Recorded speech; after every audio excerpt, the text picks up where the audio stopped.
kono wonɓe suivre assistance humanitaire d'urgence assalamu aleykum mi salmini hoore tedduga mi yettiongo aɗum haray miɗo yettiongo fotowna seeɗa miɗo salmini on ko anni gollon haray ko thiaw wona tana haray ɗen ari ka ɓeyɗem haray yitugol ɓe yummiraɓe ɗo ɗon tini ko ɓe yummiraɓe gumɓe ɗo wonde ñe wallitade haray noyi ɗon andi ko aysata ɓiɓɓe maɓɓe mo windude on ka école ni haray ko thiaw wona tana hari mi ala ɗo miɗo toppiti e golleji ko on ene bobo woni ko no timmi hollimi haray ko woni e feɓɓude gaaɗe ɓaynon ɗon andi haray pigui wela fi donc ensemble on va l'écouter et en même temps je vais informer à nos millions de partenaires ce qui se passe autour de la vieille qui est là donc haray kono woni musidɓe assalamu aleykum mafi monsieur yami dila en fait min ko konati mi iwi mi ari ɗo tawi ɓe loosi ko amen ɗo kono en fait ɓata mi yiiɓe ko base mo ɓeer mi tawi loosu maɓɓe no ga buy kala no loosi ko chambre ji buy kala loosu maɓɓe no pay koye goroy no walade ko salon na noon ɓiɓɓe maɓɓe ɓeer mi tawi ɓe walode ɓe koye pay koye ko salon ɗo ɓe weɗɗiti wudere ɓe waali direct ko sima ɓe walode e pay koye go mi landino yimmiraɓe kamɓe e Aissatou ɓe weɗɗiti wudere ɓe walodi e Aissatou ɗon e pay koye go goroy minni noon mi landiɓe minni ange bobo minni onon ko ɗo waɗo ton o losɗo ɓenni wo ko kamɓe ɓiɓɓe maɓɓe loosidi ɗo noon mi inni onon o wata waludude koye pay koye no pay koye goroy ko leydi kadi mi landi sagata maɓɓe o minni a ko honɗum an mbiroma walata ko leydi ɗo an e ɓenguma walon ko suudu hay buuta ɗaɓɓanaɓe ɓete wanninaɗo ɓe walude pay koye wo o mara mbuuɗi woyimo inninoymo soodde ko kanko emo soodude woymo commandi woymo inni mo soodanay ɓe buutu o mettinani lan ɗon ɗo non mi landiɓe ɗo minni a ko ɓeɗo expliquani lan noon ɓenni wo ɓiɗo maɓɓe o yiiɗaɓe minni noon ɓe inni noon minni on andini Mariame Touré wo hihi wo mi andinarmo taw minni awa jonnela numéro makko mi noddamo mi expliquanamo on say noon mi nojjo mi expliquani o situation no mi tawri no ɓe waloro noon ko suudu ɓe ala ñamde koɓe gibi mi arɗo kadi ko deux famille ɓe defa ɗo hay ɗum ko futti kadi hay nebban ala ko ni kadi non ɓe defa ɗo ɓe ñama alhamdulillah rabbil alamina e haara e weltanike julɓe allah ɓe fof wona o ma o mi weltike surtout courage no ɗuɗa o noddugol an andina aɗa sibude émission ji ɗi exactement sa yi piiji ari allah hollima pigi ɗin koma ara e koma yewtidane kadi c'est très important donc c'est pourquoi je vais profiter de l'occasion mi holla partenaire ɓe fof situation yuɓiraɓe mais bien avant e mi weltani kema kono mi andinte kono on ɓiɗɗo maɓɓe ɗon mi ron ko fi ɓiɗɗo maɓɓe wiyatana andi naroɓe wonno simi ñande nden mi ardo mi holluno ɓe mi fanon ƴettugoɓe naɓa kimɓe ɓen woyɓe wondi e ɓiɗɗo maɓɓe joni ɓe wondi e ɓiɗɗo maɓɓe hiɓe waalade ka leydi wudere ɓe ɗo weɗɗitede ɓe waalo ka leydi koɓe yiɗi ɓe wo tigi tigi mi wata sottude ɓe yewre c'est pas que vous comprenez un peu les choses komin falno wadde ko darnalngol ɓe suudu min naɓi kaaƴe min naɓi koccu min naɓi birki min naɓi bureti min naɓi peelji efficace woni min naɓale ko ciment e jaɗɗe kon ɗum no waɗi ɗum ko par ce que hay ɓeɗen darude kuredi ɓeɗen darde jaami yo ñesagala ko hanti jaami yo ñesagala penta mini ko si masoɓe goɓɓe maɓɓe hettike ɓe ari ɓe ƴetta ɓenɗo min hollano parte ɓe joni min falama ciment jiɗi après noon min ɗinno min yama kiɓe suudu ko fi allah woti annabijo ɓe woni daru mina sa no hande yummiraɓe noddiri noon ɗo ɓe noddiri noon hande ɓe waɗiri addani ɓe ndiyam hande no yummiraɓe noddiri noon noddirila ni waɗi ñaande hiɓe weɗɗitude wudere hiɓe walde ka leydi ɓe ala ñaamete ɓe ala maaro ɗum noon kono 30 joni ɓe 500 000 kamaki ko waɗi mi filma ɗi mbuuɗi ko par ce que ko mbuuɗi aɓe ƴettimi joni ñaameteji maɓɓe ɗi ɓe ɗilan goɗɗi e majjilan ni kono probléme o ko partenaire ɓe men wondi e mum hino ndiyanda ko partenaire ɓe ɓe wondi e mum ko si partenaire ɓe wallitike min wawa wallitade julɓe allah si partenaire ɓe wallitaki min wawat mas ɓe wallitike min wawata añangol ɓe acce hakke bino ɗe wadde émission e wawata añangol ɓe est ce que ɓe faltani joni o ɗum koɓe sifi ɗo fof ɓiɗɗo maɓɓe o accaɓe ɗo o liɓantaɓe dépense ko minen itti yummira ɓen a travaux min ni biro wata on dimɓe e kañaɓe are men naata bo mo wonkale ko si Aissatou jangi hande o wawi jande makko ɓe o nafa yo jang min woton bonne situation kono joni a yummiraɓe joni ɗo ɓe maɓɓe ko ɓe ata harde mi waɗa wiyaɓe faali a wo hande haɗa suuɗ maɓɓe ɗum gayno darnani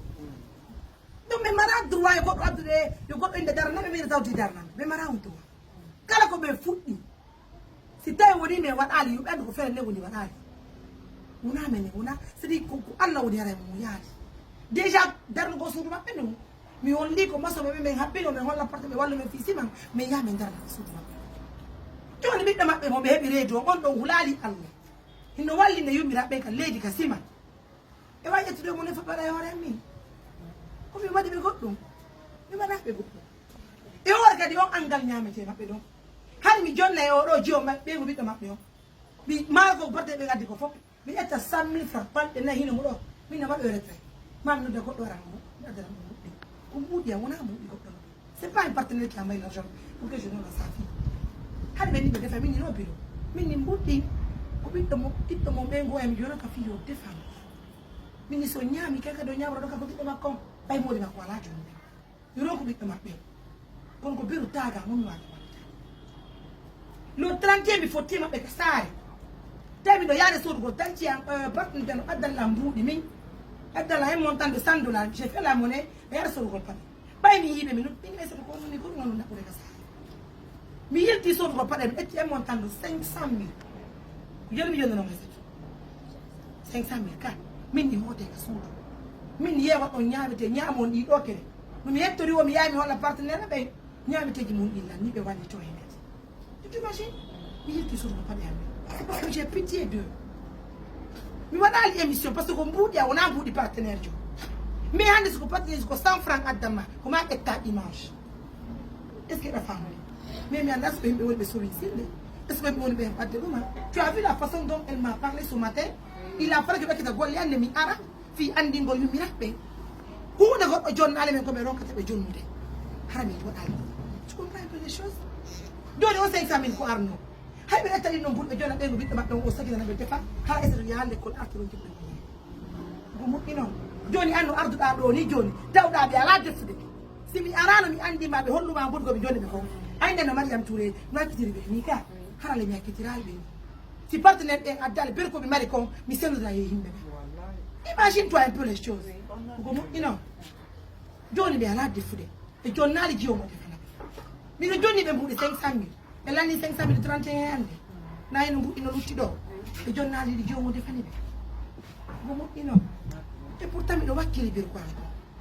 de toute façon mesdames messieurs moi je ne peux rien si c'est pas de te remercier ko waɗɗa ko no moƴƴi ɓayɗa wawno fankude immoɗa yaa Conakry inna min mi yi Mariame Touré no wallude woɓɓe mojobere makko ne kono meɗen mi tawi ɓe no walde ka leydi meɗen mi tawi ɓe ngala ñamude et pourtant reɓe ɗe jonni ɓe mbuɗi ko ɓe ñaama e jonnal won deforo fiiɓe maafeji maɓɓe ɗi o gongalan ni kono ber koɓe mari ko ɓe porte ɓe wallitade mi miɗe timi joni nano mi wawi ɓe haɓɓiti ko juuyal ɓe ɓerana awa Aissatou yalta woni o yaa Aissatou yaltata l' école o ko ɓiɗɗo maɓɓe si o gayni ko o nafata ɓe wona min Aissatou nafata ɓe ɓiɗɗo maɓɓe on jaɓani ara joni je veux faire appel aux partenaires c'est pas Nami c'est pas l'ONG si les partenaires nous envoient aujourd'hui de la nourriture pour la maman on va envoyer aujourd'hui si un partenaire nous appelle pour dire Mariam wannan devi darnugo suudu yummiraɓe mi yiɗa yigol ɓe yummiraɓe no waalo ka leydi ɓay ɓiɗɗo maɓɓe yurminali ɓe minen min yurmina ɓe on va construire la maison demain ou après demain mais si les partenaires n'ont pas aidé qu'est-ce que je dois faire ça fait très mal parce que ɓeygo ɓiɗɗo maɓɓe ɓe ɗo ko ɓe jooɗi mi inni jiwo kanko si moodi makko jaɓaali kanko yo yaltuka yaasi kanko e moodi makko ɓe accana yummiraɓe ka suudu ko ɗum min jiwo hay kalema joni mi haali jiwo kono si moodi makko waɗa kanko wawa den noon imagine toi d'abord les choses pas les choses c'est pas facile C'est pas facile. Joni piro. Kono. Joni labani yon mesalaki yo wallugol ka. Labani yo mesalaki yo wallugol. Ber ko be mari ko min joni yo. Na onon tun kadi be mari wallete be ni. Ko be ko wadani seda fi ko be yo wuto ber ko wadani. Ko ma bi me hande ko fi yo kun ko ji ngani jango. En anda esa to ko non ta jango. Sa ko ngasa bi yatta kale ko. Kono na yon Joni biro ara yu mama la biro kono mi gido fi kono wade ko joni kan ara nan ni kono mi jodi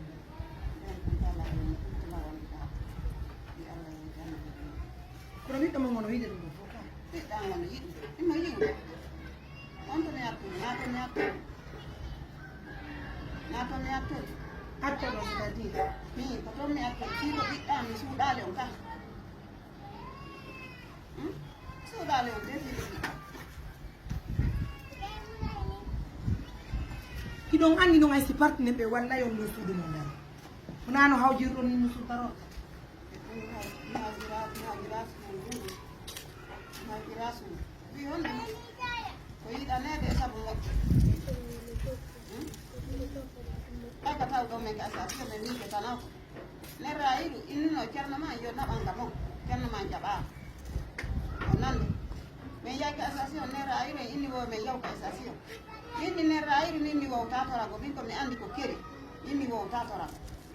mi wali ɗo mi aro e du raji mi wali ɗo suumaye sabbor suumaye mbeɗe walade ɗon ɓennalan biro soya yahe cassation min ne rayiro min mi wawata wadde min e ko jurno yahi nde ñande mais jooɗi ɗon ha kiikiɗo ko 10 000 mbi wata torago min mi wata torago min arte fentrade ne rayiro en ɓeɗo wo ono on arti min min mi wawata torago nde ne rayiro min komi andi ko keri awgon ko ɗum min mi andi sa yino mi ari gal min mi gayni soñade ɓiɗɗango o raway ɗon o yaha maroɗa o raway ɗon o yaha kisiya o raway ɗon o yaha bantanoya mbiɗa ko ɓurure ɗon nayɗi ñamilam maaro kon o tefade o leenade o landade fi nenanno ɗo fonno yo mi daara tawtan amen ɗon ɓen chef secteur on ko ɓe yoɓanimi place mi ari ka yayam yaaya en on andi joni kon wadi tu as vu non Oui, oui. tu as vu ses problèmes Oui. tu as vu ses problèmes son propre enfant nayɗi ñamilam ko maaro jonoɓe pundi ɗi eta kunɗo jiwnoɓe ɗowde jono ɗo si ɓen indi kunɗo jiw kaka lekkol itti ko wofinde ko sato kaka lekkol o yata o janggoya ñande goto o ittanaɓe ɗum no fof joni ko ɓe waɗa doye men wallidira ɓe anda ko ɓiɓɓe maɓɓe woni jaɓani wallugol ma ɓe gasiɗa faltade hara kadi ɓe a ñaali ɓe ngo ɓiɗɗo maɓɓe o ɓe anda ɗum ɗon ko allah muyi joni mi torgue partenaire ɓe fof yo waɗo fi allah e no laaɗa vous allez nous aider on va construire 2 chambres de salon pour cette maman aveugle. Et si les moyens vous permettent, aidez-moi, on va l'emmener à l'hôpital, on va voir si on va avoir tout quitter. C'est très important. Il est tard. Il est tard.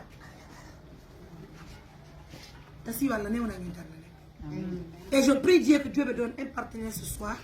qui va nous aider à trouver de la nourriture pour eux. Parce qu'il doit aller à l'école. Quand on voit la petite souffrir, ça fait mal au cœur. C'est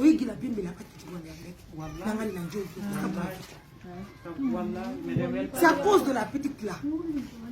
Regardez, elle quitte l'école, elle vient, elle ne trouve pas de manger. Ça fait mal au cœur. Voilà, kadi ko leydi. Yeah, quand lady kadi. Siman kadi. Ka joni mi ɗetto on biro.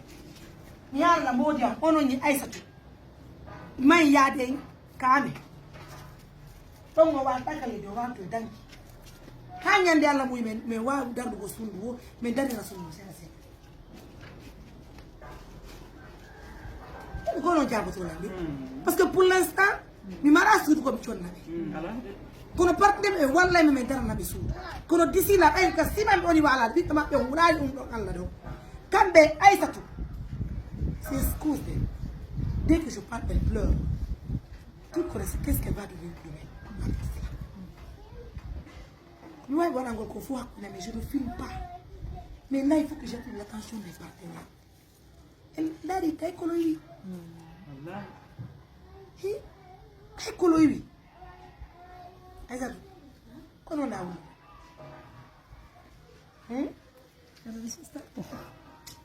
kono wulata ani be ciar ko monga e yale ka men joni anga ye kanka andi kanka ça va être coûteux parce que la distance aussi est là école ma kongoga il faut encore que taximètre vienne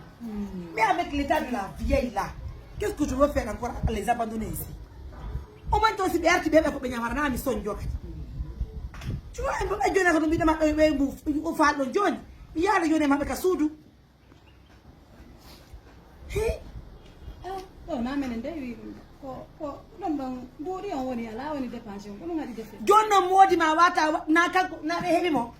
on fama min mi wawi halu wona am min ni koy an ka bi do debbo ka addal ka sudu min do ni min ambi do an modi ma do mi no yo da on va se comprendre c'est bon mi woni dépense hore joni biro bido wawi na ko longa sudu an gami wata na ko de ko sudu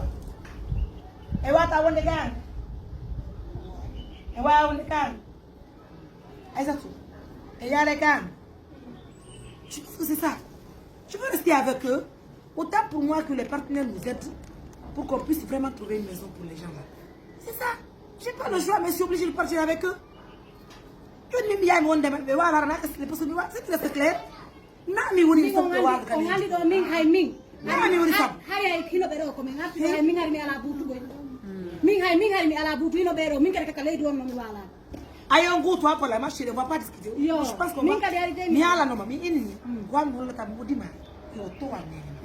Si ala rondi mara ko dum min kay mi ala ni be o ni menen kadi o Johnny problème. Je pense que mesdames messieurs on va se compléter encore une fois plus on va vraiment on andi mi etike go prions Dieu que vous nous aidiez. Et puis ko Johnny o ni ko bi do wala ni be mottira be do butu min be parde do be walla mi heba butu mi wallina na be dino be respect ibe mawbe no do jombe ha Johnny be walo be pay ko go walde takko ko mo ino Johnny ko walde on va compléter Johnny mi wawa anotte modi ma mi yaade yumi rabbe mi do be yeso ko suudu. Mesdames, messieurs, je vous laisse, prenez bien soin de vous. À tout à l'heure.